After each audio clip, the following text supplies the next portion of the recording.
Hello parents. जब भी solids शुरू करने की बात आती है तो एक और इम्पॉर्टेंट कॉन्सेप्ट है जिसे हम बेबी लेड वीनिंग कहते हैं, जो समझना आजकल के पेरेंट्स को बहुत ज़रूरी है। So what is baby led weaning? It is the art of raising independent eaters. क्यों हम कहते हैं कि 6 मंथ से शुरू कीजिए आप? बिकॉज 6 मंथ्स तक के आपका बेबी बैठना सीख जाता है। Secondly, he is also capable of self feeding. इसलिए ये एकदम राइट टाइम होता है जब आप बेबी को इंडिपेंडेंट ईटिंग सिखा सकते हैं।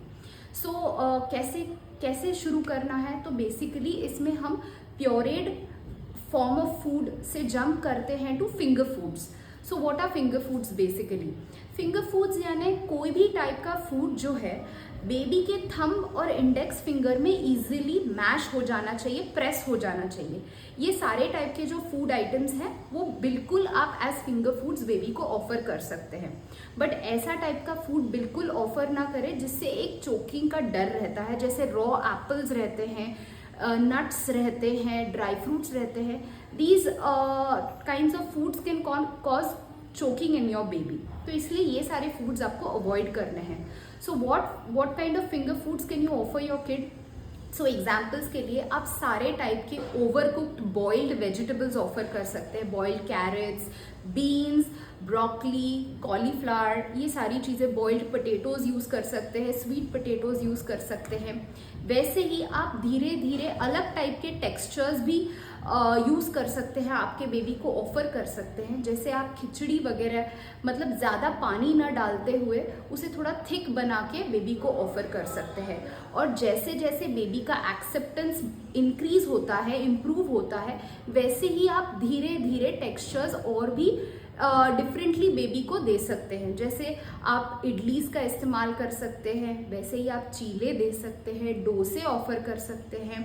धीरे धीरे आप पराठेज ऑफर कर सकते हैं। पनीर, टोफू के वेजेस बना के घी में रोस्ट करके बिल्कुल दे सकते हैं।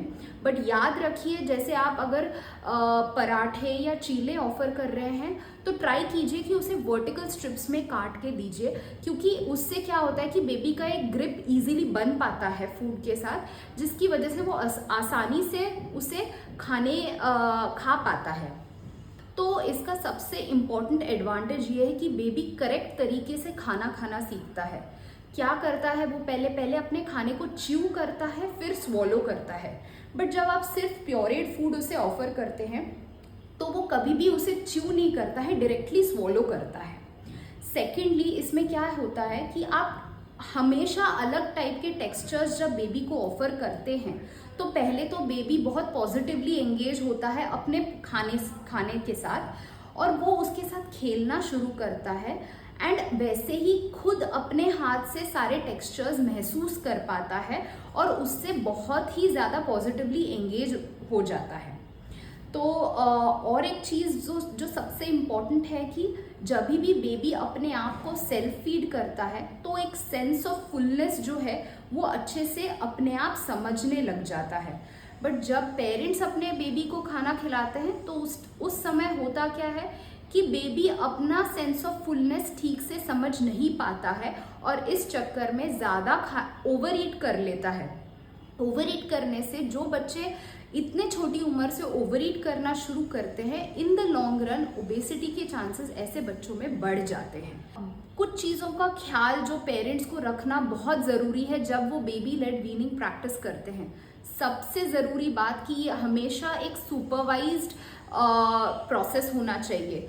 Always parents have to supervise, have to make sure that baby is sitting in front of them and eating, क्योंकि choking का एक हमेशा डर बना रहता है। So you have to be close so that you can help your baby out in all of this.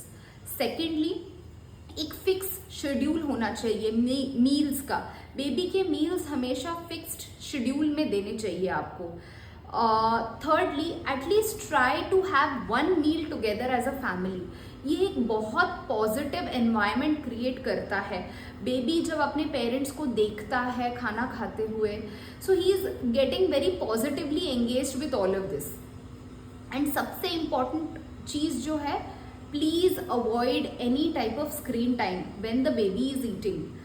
कोई भी टाइप का स्क्रीन टाइम बिल्कुल भी एडवाइजेबल नहीं होता है। इससे हार्मफुल इफेक्ट्स ज़्यादा होते हैं बेबी के, इसके डिसएडवांटेजेस बहुत ज़्यादा होते हैं।